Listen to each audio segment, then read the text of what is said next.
Right.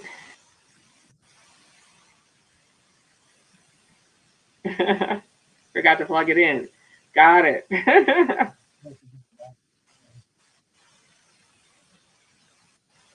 All right.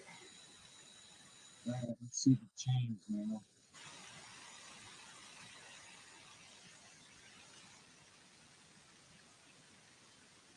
As the first thing as a nurse in the hospital, when you called maintenance, the first thing they would say, is it plugged in and turned on? Yes.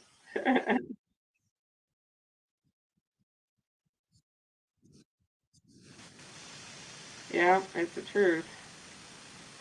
So they always at McDonald's they always did the same thing. Is it plugged in? Is it turned on? It's the breaker.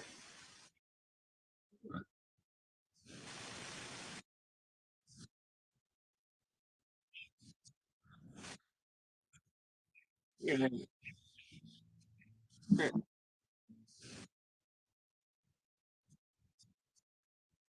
Yeah. Oh yeah. That's normal. Right. See, So the John, challenge there is they have a checklist. yes. You know, it's like calling for pizza. You cannot call and say, "Hey, I'd like a thin crust medium pizza with," and they'll be quiet and listen, and they'll say, "I'd be glad to take your order. Now, what type of pizza would you like? What kind of crust would you?" I mean, they have their order. Right. So John, All right. there. Does it Oh, sound better? much better. Much better. Okay. All right. Okay. Well, let's get started then.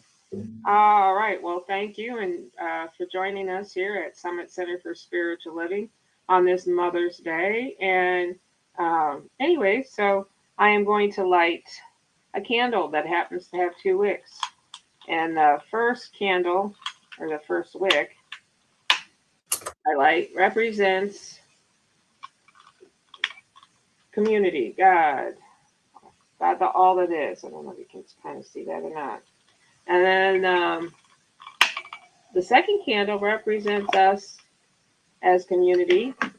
And then Mage says, whenever we gather together, we have a greater light, just like with the candle. All right. So, John, I'm going to let you start off with a song. All right. It's Joy is Wonderful.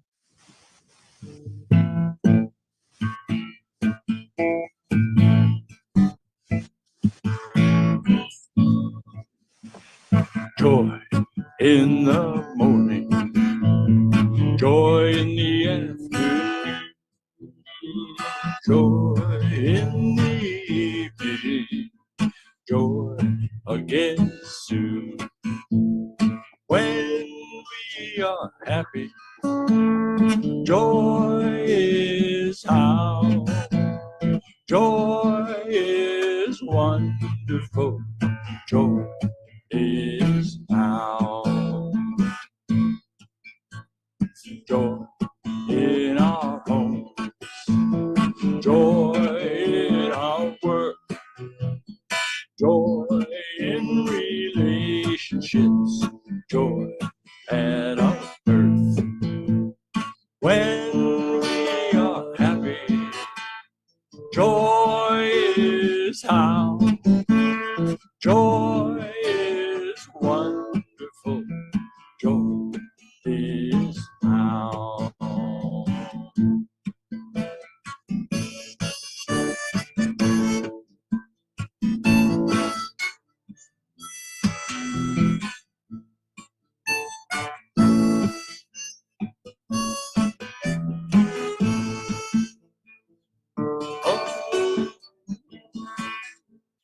Oh, oh,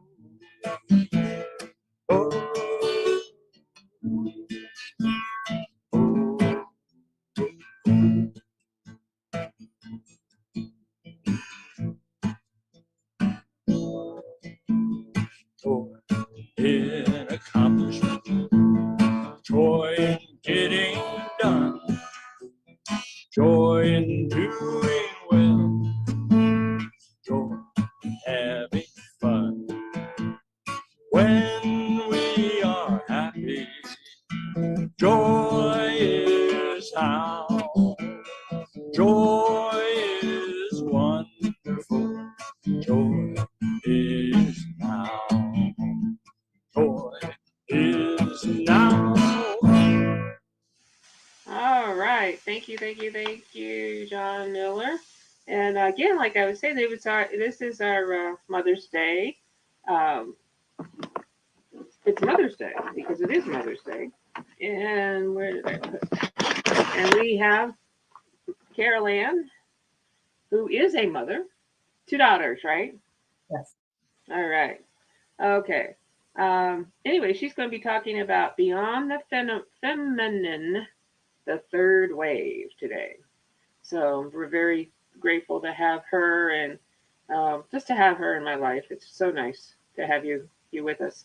Okay, so the next week it'll be John speaking. Wait a minute, yeah, it'll be John speaking. All right, you're the speaker next week, right, John? Third I week? was going to clarify that. The Tim is doing the Father's Day, Right. So right, in June. yeah. Okay. So yeah, if you'll do next week and then I'll do the fourth week. All right. And then we can figure out for July exactly what we want to do.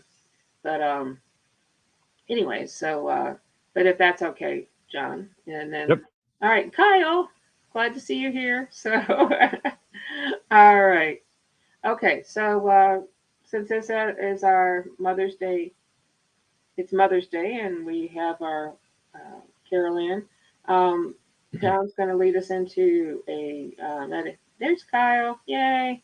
The John's going to lead us into a meditation or with a song, and then we'll go from there.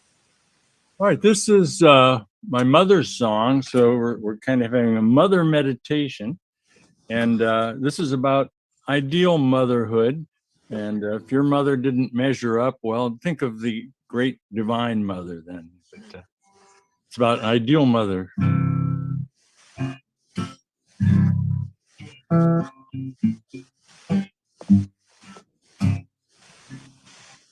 Mother is caring, supportive, and kind. Mother is loving, she keeps you in mind. Mother is for life, mother's love is true. Mother is special in caring for you. Mother is thoughtful, she helps any day. She stands beside you, come what may. Mother is for life, mother's love is true. Mother is special in caring for you.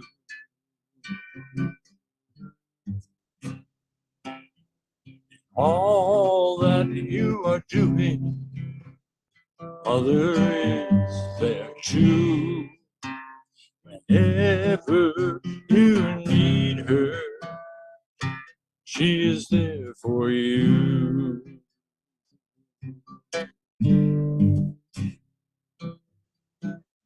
Ah,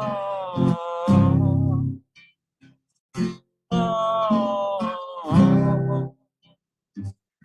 ah, ah.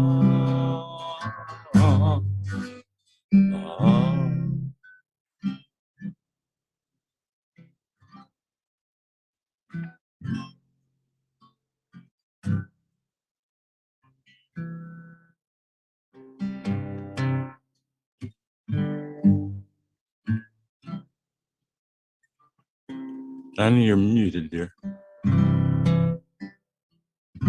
Thank you. All right. So let's just take in a deep breath. As we take in a deep breath, let's just release and relax and just let go. And then let's take in one more deep breath. truly relax. And then one more great big deep breath in. Just blow it out. Allow any tension that's in your body to be released from the top of your head down to the tips of your toes. All tension is being released right here, right now. And it is Mother's Day. And the fact that mothers are so important. Not only did they give us birth or whatever, even if we didn't know our mother, um, there's always been somebody in your life that would be remind you of a mother. So I am just grateful and thankful that I had a wonderful mother. And I'm just grateful for the women in my lifetime and that I know that are either mothers or friends or whatever they may be, that they are special people. They care. Women in general have a tendency to care. Men care too, but women have a tendency to care. So I just know that as we gather together today, that we are one with all of the magnificent things that mothers do, which is love and peace and joy, wisdom, wholeness, completeness, perfection, just like spirit, just like God. All of those things are what a good mother tries to do to teach their children. And just like spirit, as we learn to recognize that love and peace and joy and love and light and life and wisdom and wholeness and completeness and perfection is everything, and that we are one with everything that God is. It is amazing how we can be more and more like spirit, more and more like that magnificence that is within us, in us, around us, as us. So I know that we are one with spirit. We are one with love and light and wholeness and perfection. We are one. And as I speak my word today for Summit Center for Spiritual Living, I just am grateful and thankful that Carol Ann is the speaker, John is here doing the music, um, Hannah's doing the Facebook feed and all that. And then also Kyle's here. I know that Michael has a safe journey home. And for those who are not with us, I just know for them that their day is wonderful, their week is wonderful. So I now claim for those, whoever they may be, that may need extra healing right now, may need an extra dose of healing, whatever it is, that healing is happening for them, whether it be emotionally, physically, financially, whatever it may be, that healing is happening right here, right now. For spirit is among us and in us and through us and as us. And spirit is already got it taken care of. So with that, I just give thanks. I give thanks for all the good that is happening right here, right now, this moment. And I am grateful and thankful again for all those wonderful women that have been in my life. And I am grateful and thankful for Carol Ann and John and Hannah and Kyle. And I'm just grateful and thankful for the good one more time. So I now release my word into all, knowing it is done. It is done, and so it is, and so I let it be. Amen.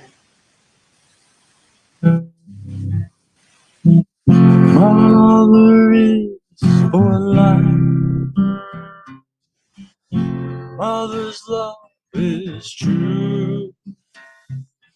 Mother is special, caring for you.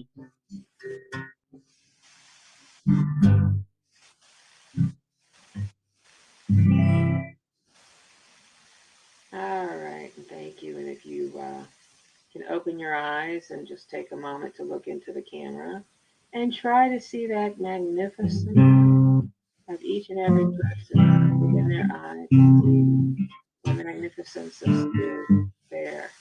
All right. Good to see everybody. Okay, I am so grateful and thankful for Carol Ann being here today and just being a part of my spiritual journey in general, but being a good friend over the years. But thank you, Carol Ann. So I just want you to, I now welcome Carol Ann Drick, and she's going to talk about Beyond the Feminine, the Third Wave. And I turn it over to you, honey. Thank you. Thank you. And I'm so glad everyone is here. Thank you, thank you, thank you for your presence. You know, your presence is really enough. John Milton says it's so beautiful. He also serves who only stands and waits.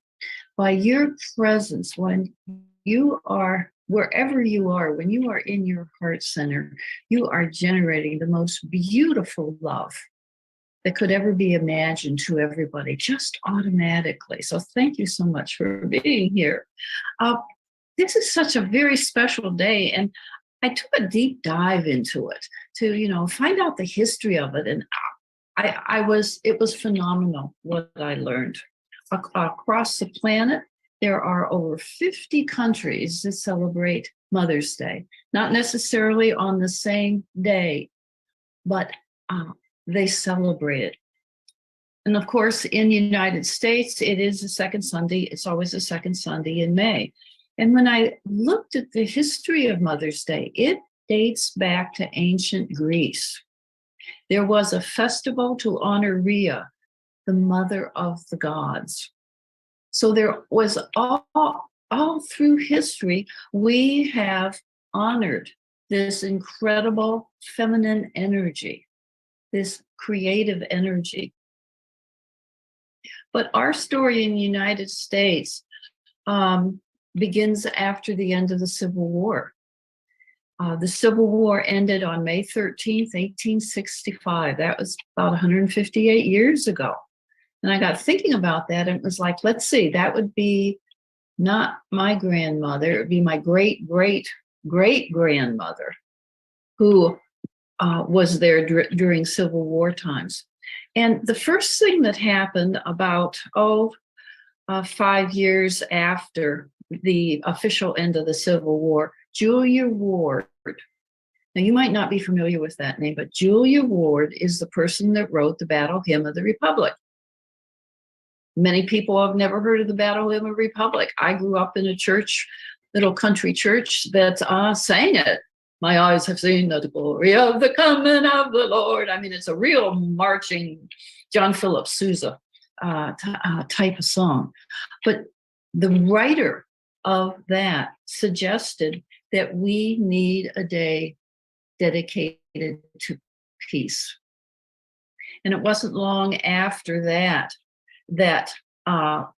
in 1907 that Anne Jarvis set up a National Mother's Day in honor of her mother that was doing work in a Mother's Friendship Day. And she wanted this Mother's Day to assist in the healing process after the Civil War. So it was, that was that still has repercussions today as far as the ending of the Civil War. And finally, by 1911, almost every state in the Union honored Mother's Day. And then it was in 1914 that Woodrow Wilson, the president at that time, proclaimed that the second Monday of May be the national holiday in honors of Mother. And what's interesting is the Civil War ended on May 13th. And so very close to the time of when the Civil War, within days of the year that and the day that the Civil War ended. So he made it a national holiday honoring mothers. And of course, as we fast forward to the present, with all our technology and everything, Mother's Day is becoming very commercial, but still at its essence is the honoring of Mother Creator, because that is what the feminine energy is all about. It's the Creator. And I like what St. Francis of Assisi said in giving thanks to mothers, because we always think and associate love with mothers. And he said it is in the giving that we receive. It is the dying to the self that we discover who we really are. And this is one of the qualities of mothers. They are giving. They are nurturers. They are caretakers. So in honors of the mothers, that's why I chose to look at beyond the feminine and see what the next wave is all about. So let's go back to the beginning of Julie Andrews, The Sound of Music, 1959. That's not the beginning. She had a song that said, let's start at the very beginning, a very good place to start. When we sing, we begin with do, re, mi. Well, that's what we're going to go back. We are going to go back to the very beginning. The beginning being Genesis 1:1. In the beginning, God. And on the sixth day, God created man in his own image. In the image of God, he created him. And then the passage goes on to say, male and female created he, them. So rather, they moved from the single into the plural. So from the beginning, we have two things. We have separation from God in that we are in the physical, he is in the spiritual. And we also have the unity with God. We have unity with God spiritually and with man physically. So when we look at the feminine mystique, and I love the word mystique, it kind of, it actually means mystic or mysterious.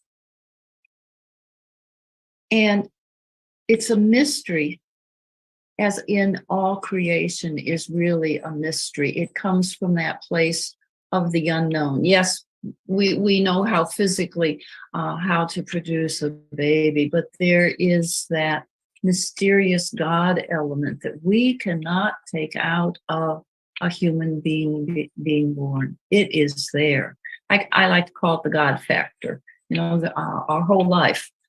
I think we all live with the God factor, whether we are acutely aware of it or not so much aware of it.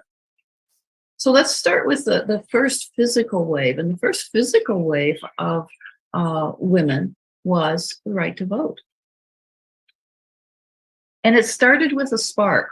And if you think of campfires, and depending on the kind of wood that you put on the fire, you can get sparks that fly off, and it's kind of fun to watch as they spark and then kind of disappear in the air, but they spark off in all sorts of different directions. Well, so it was with the spark that really started the whole idea of women's right to vote. It actually started with a law in 1807, and that law was that only white males had the right to vote. Now, that law, they never even considered women. They were concerned about the emancipation.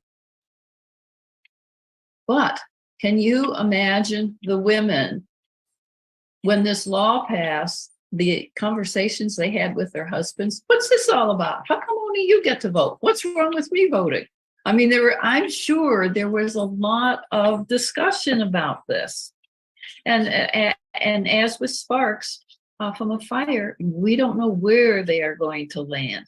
So it took them 41 years of just kind of, really talking and kind of moving around, but it took them about 41 years to have their first formal event in Seneca Falls, South Dakota. So we're talking about the Midwest. And there were 300 people that showed up. Now we're talking about 1848. They didn't have cars. I mean, this is, it took something for them to get there. And in that meeting, they developed what they called a Declaration of Sentiments. And the sentiments was their thinking of what they desired. And there were 68 women and 32 men that signed that.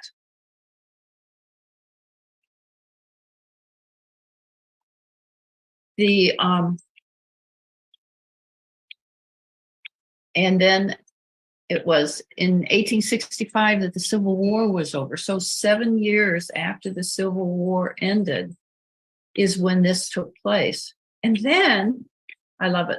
That's how my life goes when I talk about it. And then. I mean, to me, it gets so exciting because in 1872, there was a lady named Virginia Minor. And she lived in Missouri. And she went for an election, and she attempted to register to vote, and they refused her. And when I read that, I thought, oh my goodness, this is another Rosa Parks. And if you remember, Rosa Parks got on the bus and refused to sit in the back of the bus. She did a simple act. Well, that's exactly what Virginia Minor did. She did a simple act. So then 18 years later, in 1890, the National American Women's Suffrage Association was established. So beginning to get more national coverage. And that same year, the state of Washington was attempting to, and it was seeking statehood in the Union. And that is especially significant because the Union was, for some reason, was being very slow in questioning them being allowed the Union. Well, at the same time that was going on, they were the first state to allow women the right to vote.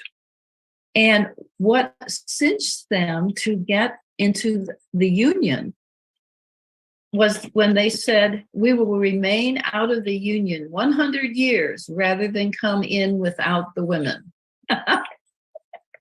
So I suspect that there were a lot of women that were talking to their husbands so that they could make such a strong statement. 29 years after that, by 1919, 24 states had passed women's voting rights.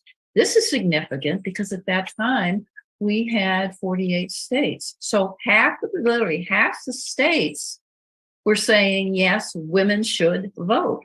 So it's no wonder that in 1920, the 19th Amendment to the Constitution was passed and gave women the right to vote.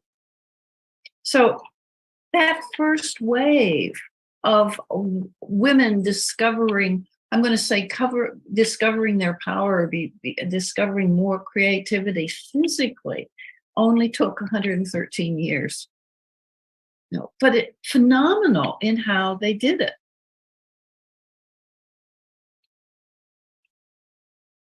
And this is important on the physical because it's a monument, really, both on the physical level and on the spiritual level, because the intent of God was male, female, and the intent was equality. Where have we heard that word before?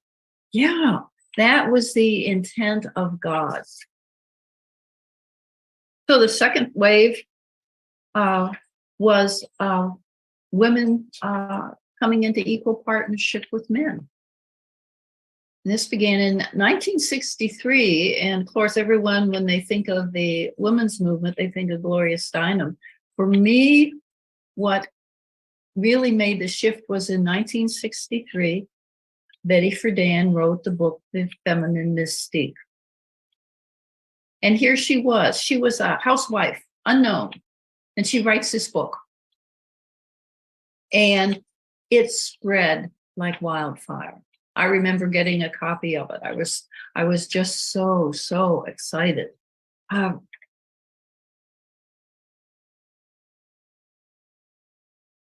And what that book did over the next years was really helping women to begin to look at the, yes, they have the right to vote, but their inequality when it comes to the workplace. You know, they're still very strong. The woman's place is in the home. Still very, very strong. Not saying that's bad. However, women were realizing they can do more. And they want to do more. They want to be recognized. And what the book really did, it said, women, you can be in the mainstream of society. You can have an equal partnership with men. It's more than just paper. And what they were asking for was equal pay for equal work, promotion based on merit, not sex. What they were experiencing was kind of microaggression. You know, it wasn't out and out aggression. It was just kind of little things, under the table type of things. Very much the first women felt very isolated, and they even had job rejections. These are still happening today. But what did women do? When Betty Friedan wrote her second book called The Second Stage, it lamented that women found it easier to dress for success than to change the definition of success. And when I thought about that, I thought, oh my goodness, what were women doing? They were adapting. In the process of change, they were adapting. You know, and we see adaptation in our life all the time. When you, I have one crack in my driveway, and repeatedly, and I don't know how it is possible, but a dandelion grows there. And how it can do that, I mean, that crack might be not even 1/8 of an inch, and this dandelion grows there. It's adapting to its environment. Well, that's exactly what women did. They said, okay, we will still press forward, but we're going to adapt to the environment. And adaptation is natural. We all do it. We do it all the time. So in 2022, the latest figures I could find were the median income of women is 83% the income of men. We're still not there, but it is all this beautiful natural adaptation that we do. And what are women doing? And it's more silent, it's not so noticeable. And it is basic to all people's spirituality. It is, rather than looking at things as hardships and difficulties, it is slowly saying, okay, where's the learning here? Where's the opportunity? What can I make the next step? Women began to think. And they began to express themselves. And it is coming more and more apparent. So here we have two physical worlds, or two physical waves, one being the right to vote, and the other one being women in equal partnership. These are on the physical level. But, you know, sometimes we have to work things out on this physical level before we can turn into a greater, more expansive place. We have two physical waves, and that brings us to the wave for today, which I call, and it's a wave that I see, and actually, it's the oldest wave in all of history. It predates everything, and in every physicality. It's and what I like to call this wave is the and more. You know, I've done all these things on, you know, and it's the and more. And it is not just for women, it's for all people. And the beauty of it is it comes at different times for each of us. It comes in different ways. Sometimes there is a spurt in our understanding and our growing in wisdom and in stature. but it is opening to the and more. And that is exactly what Jesus promised us. I can do all these things and more. Even Ernest Holmes, he got this. He got this. He didn't say it like that, but he realized when he had a photographic memory, and what he literally did, and I'm sure many of you are aware of it, is that he looked at all the great religions of the world. And rather than look at their differences, he looked at their commonalities. He also realized that in looking at the commonalities, we are all so much more than our physical bodies and our physical life. He was talking about what today I would call living from my heart space. He talked about what I would now call finding the win-win-win in everything that we do. A win for me, a win for the other person, and a win for the company, the planet, the greater good of society, what it is.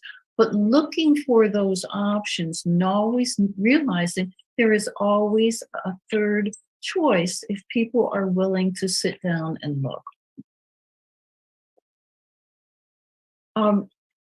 We come together today to celebrate mothers. And mothers, to me, have so inspired and enriched our lives. And even if you had a mother that you didn't,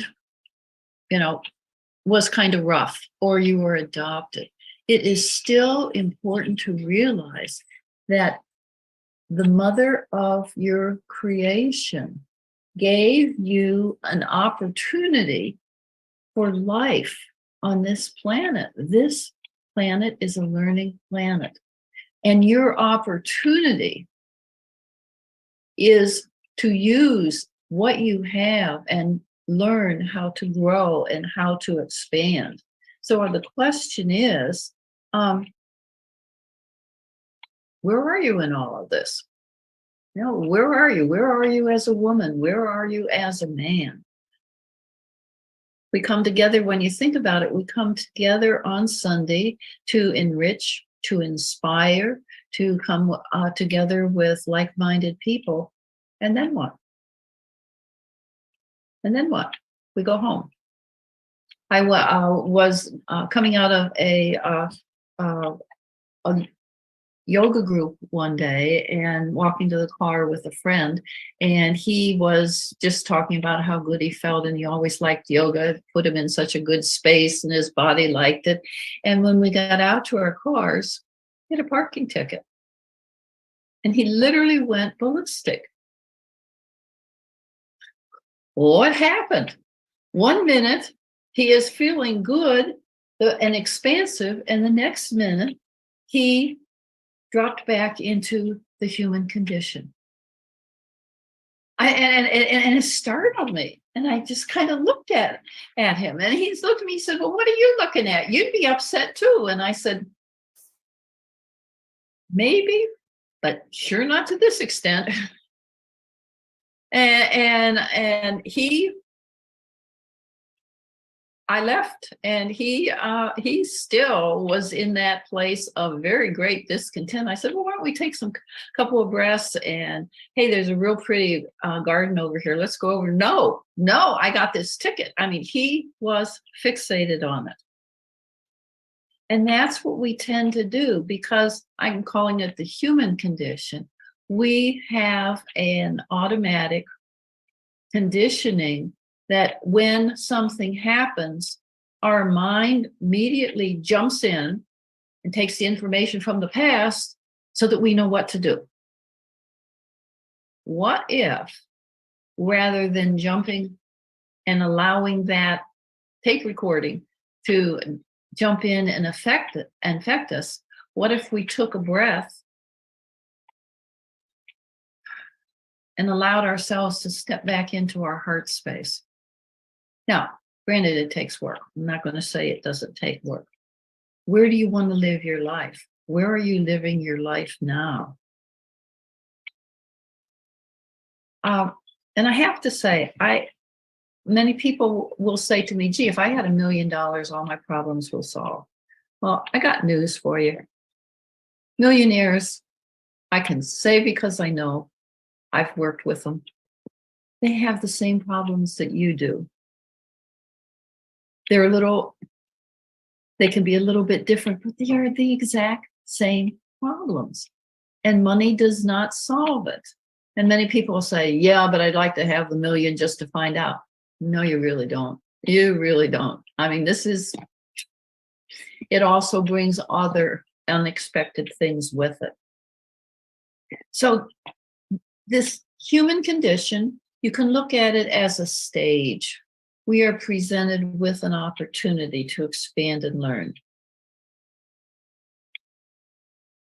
Or we can contract into the conditioning and into the automatic responses. I was working with my first teacher, Virgil. We were doing a weekend intensive, and he was wrapping up the first day with questions. And in the process of doing that, we were sitting in a group of about 25, 30 people. And I was sitting next to him, and he was answering questions. And after he finished answering one of the questions, he just turned and looked at me and he said, "It's time you changed the recording on your answering machine." Totally out of the blue. And then he said, "Okay, who has another question?" And I'm like, did anyone else hear that? What's this all about? And as I sat there, I got it. It is time that I change my conditioned learning. And it was like, holy cow. No. And it was the most incredible thing I got out of the whole weekend. And it really caused me to pause and look at how much of my life I lived in that preconditioning, and encouraged me to go deeper. Yeah, because you don't realize, I mean, you think about going to bed. You have a routine to go to bed. Do you ever shake it up? Do you ever really pay attention when you're brushing your teeth?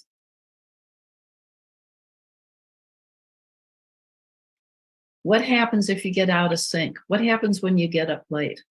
Yeah. Is it possible to take a breath and say, okay, got to switch it around this morning. Let's get busy. Many times during the day, I'll say, okay, God, it's you and me. Let's get busy and figure out how to do this. And I especially did that yesterday, because in the shower, all of a sudden I had a tremendous water leak. And when you get a water leak and you're in the shower and you don't have any clothes on and you're trying to get everything turned off. And my first thought was, okay, I can handle this. We got this. We got this. And I ended up laughing. And, here the faucet is leaking, and then all of a sudden the on-off wasn't on-offing, and I mean, it is like, it was funny. It was just absolutely funny. And yet, when I look back on it, I was excited, because in that giggling, in that attempting to move and fix and not slip and everything else, it was freeing. Yeah, it was freeing, because I knew that it was going to get handled. It was going to get handled right. And I didn't have to be concerned at all that everything was going to go just the way it needed to do. So I want to touch just briefly on one other thing, and that is the yin yang symbol. I absolutely love this symbol. And for those of you that don't know what it is, imagine a circle with a line going down the middle, and the line goes from the top to the bottom, but it makes a slow S curve to go down. One side is white with a black spot, the other side is black with a white spot. And we walk on that curvy line. That's where we are, balancing the energy, being in the energy, and being in our life situation. And the line goes back and forth because there are times we're more in our life condition, and there are other times that we are more in the energy. But the idea is to stay in a balance, because life is all about, on this learning planet, we've got two choices: to either expand or contract. And we have balance in everything.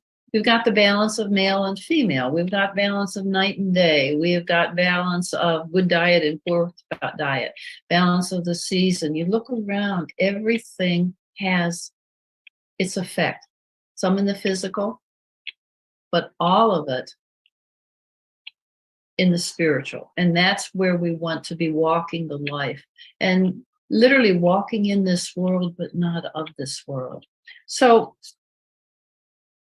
I want to say how much I appreciate, in closing, my parents. And both my parents have a special place in my heart. My mother has a very special place in my heart of her way with words and the way she said things. She also had a mother's finger, and you knew you were in trouble when she raised her mother's finger. And as she got older, it started to crip more and more and more. But whoever your mother is, whether she's alive, whether she is dead, whether she has passed, I think the one thing that we can agree upon is that Mother Creator was the one that gave us this tremendous opportunity to learn and grow. And when it gets difficult, I often think of the old AA expression, trudging the life of happy destiny. Sometimes we are trudging, sometimes it's slow, sometimes, but when we keep our eye on where we want to go and we work from a heart space, literally nothing can stop us. And it's up to each of us. We have to do it. Nobody can do it for me. So to me, this is the greatest challenge and the greatest reward. See the balance? Reward, challenge, reward, challenge. If we lived in the proverbial nirvana that was so strong during the 60s and 70s, where everything was just blissful, we wouldn't be growing. We need the balance between the two opposites to learn and grow. So this is the greatest message on Mother's Day, the opportunity to give thanks to our mothers for the opportunity to learn and grow on this learning planet. Thank you so much for your presence here today. Your presence has been enough, and I thank you for that. And for that, I give thanks and say, you're magnificent. Thank you. Oh, thank you, Carol Ann. That was wonderful. My mother was fabulous. She really was, and I really miss her a lot. But there are so many others that are so important that even though they may not have been my mother, they were very important influences throughout my life. And I find it's interesting that as we do get more into the heart space, at least for me, when I come more from my heart space, things just go a lot better automatically. But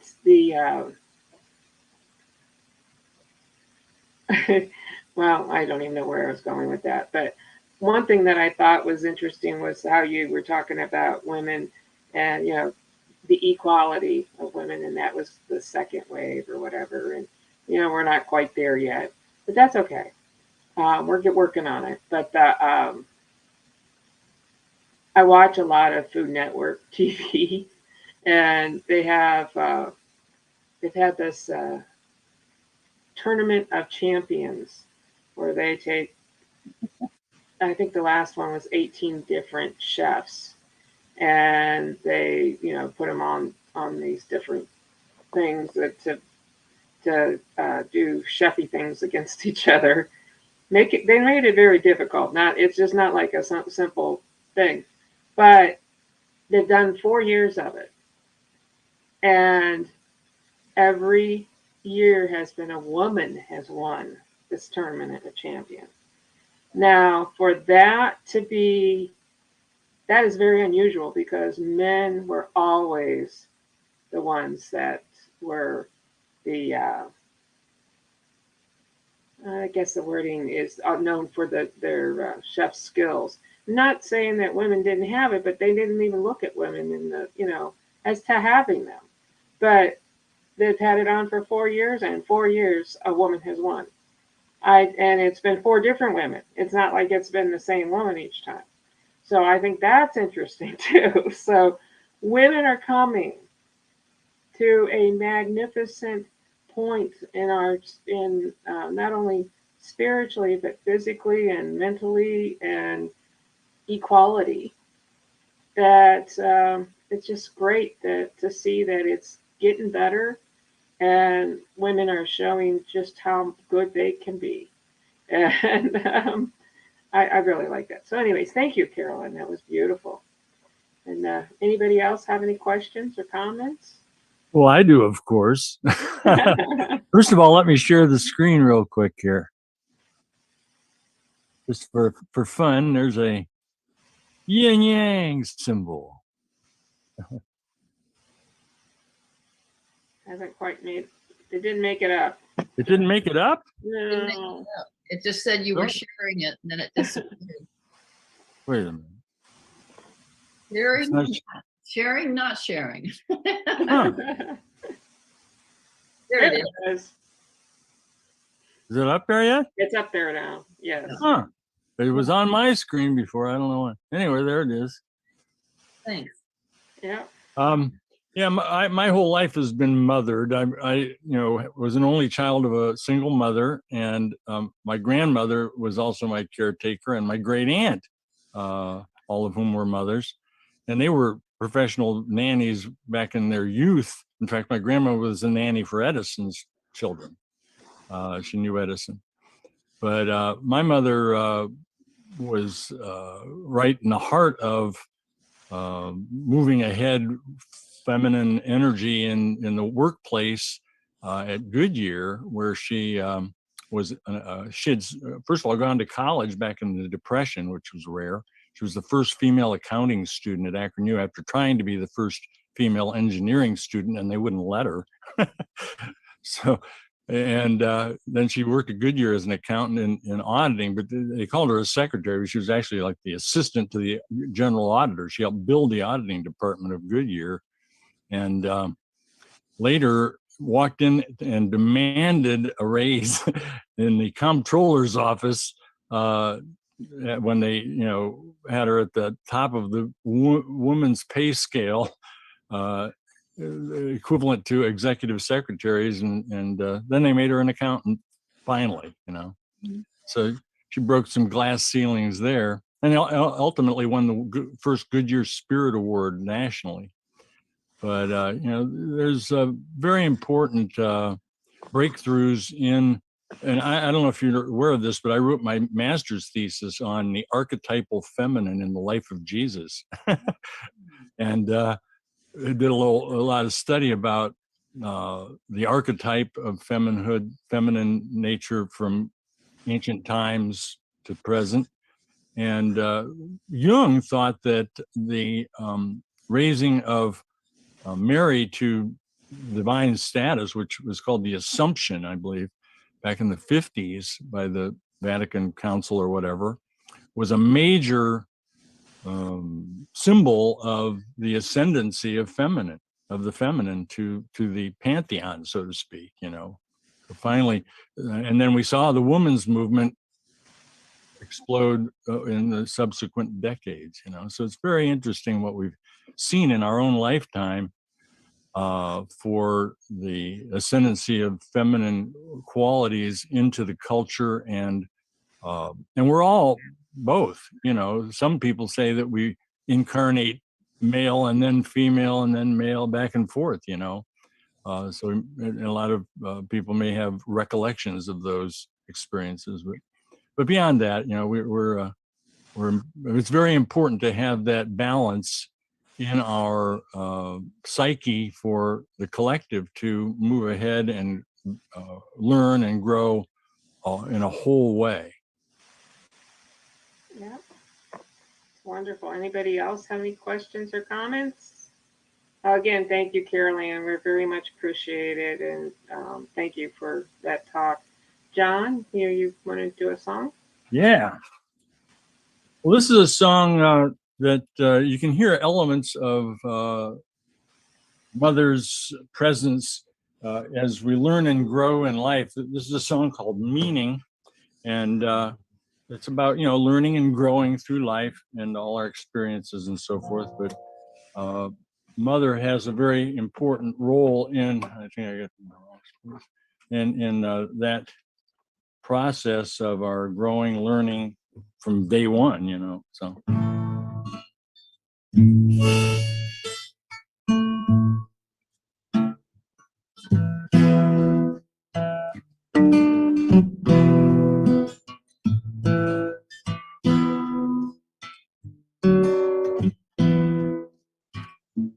Giving attention, setting a time, presenting a thought, moving to climb, opening doorways, stretching to reach, learning what life is, insights to teach. What is the meaning in living? What is the reason for death? Every moment is precious. The world is here in each breath.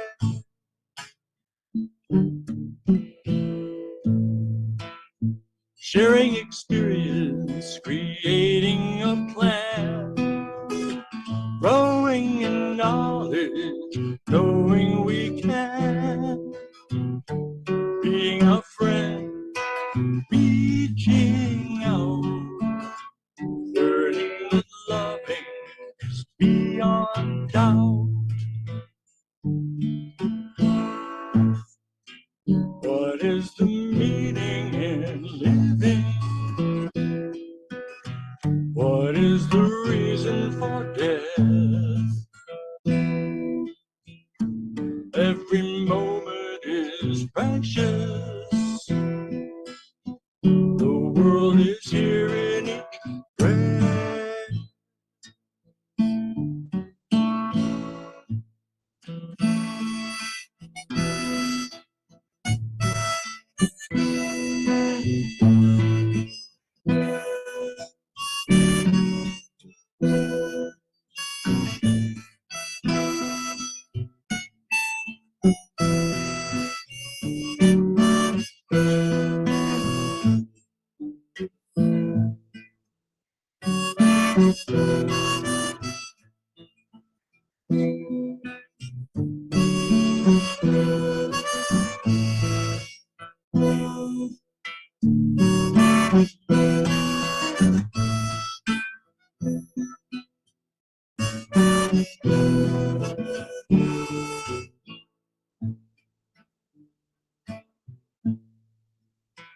Learning what happens is not set in stone. Knowing that loving is never alone. These are the keys of happiness into the secret of awareness.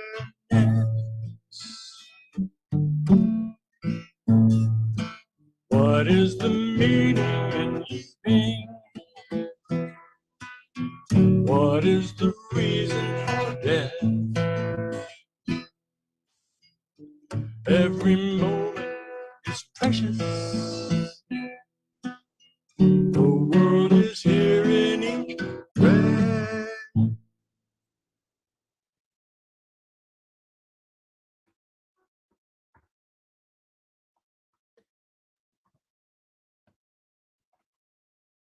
Thank you, John. That was very nice. Appreciate that. All right, so it is that time in our service where we have the opportunity to give. And if you would like to give, you can go to Zelle and go to SSC of Akron, SSC of Akron at gmail.com through Zelle. Or you can send a check to 1199 Lexington Avenue, Akron, Ohio. Take it out to either Summit Center, Summit Spiritual Center, Summit uh, CSL, whatever, something with Summit. And then we'll make sure that it gets into our account to help pay the bills. So with that, I just give thanks. I give thanks for all that give, all that not only give of their treasure, but they give of their time and their talent as well. And I'm grateful and thankful for the magnificence of each and every person, and each and every person being helping and giving. And I just know that it is being returned to them in a very special way, 10 times or more. And so with that, I just give thanks one more time. And so it is. Amen. All right, John, good and more good.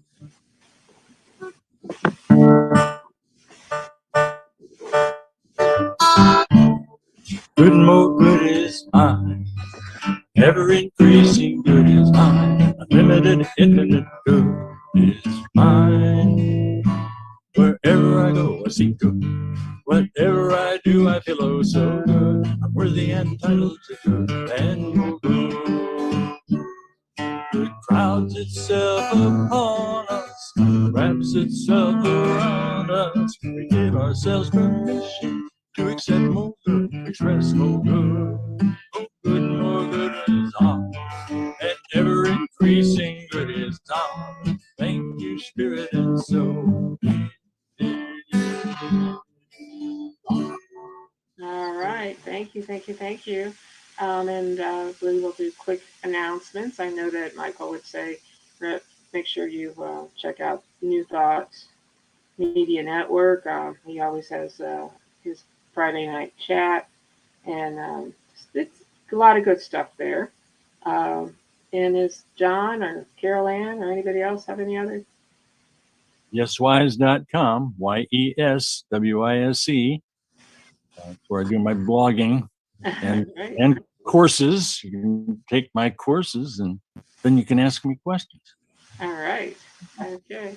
And anyone who would like to help put in an organic garden, I will greatly accept your help. If you can't be here, by all means, except to know that the gardens are being planted with ease and flow, and each seed, each plant is just so filled with life and energy. They are overabundant. Thank you so much. By the way, you might want to put some kind of netting over your plants. I had a rabbit munch off some of my Brussels sprouts a couple days ago. Well, So I'm a little I've now covered my whole little container garden with netting. Good idea. An excellent idea, because yes, I have to go to the handyman today. Mother's Day, going to handyman. You know, it is really funny because I like to go to I like to go to Home Depot. I like to go to handyman. I like to look around. I like to see what new things that they have and what they're doing. I wish I could buy all the equipment and gadgets that they have. You know, I don't know if I'd use them, but it's just something about all these things that are making our life easier to be self-sufficient. Yeah. Right. Yeah. Great. Okay. Well, there's no more announcements. We're going to do a moment of silence, and I have the ringer. Hopefully, you guys will hear this, and then we'll now ring us out. So, please take a moment to just bring into mind anybody who may need healing or may need just anybody or the earth. So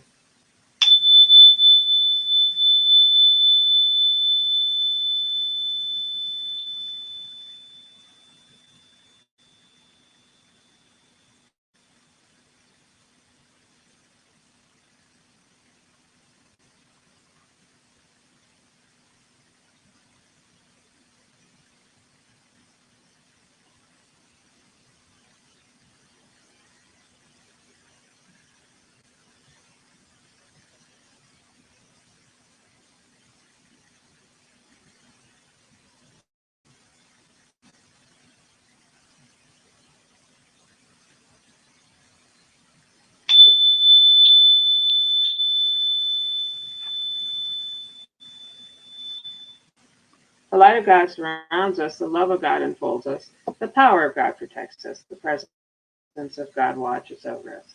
Wherever we are, our God is, and all is well.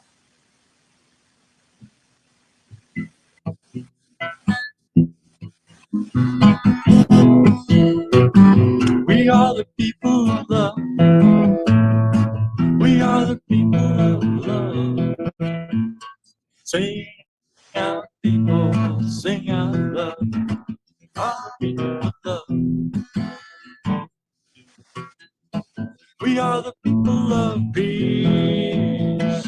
We are the people of peace. Sing out, people, sing out peace. We are the people of peace. We are the people of joy. We are the people of joy. Sing out, people, sing out joy. We are the people of joy. We are the people of love. We are the people of love. Sing out, people, sing out love. We are the people of love. We are the people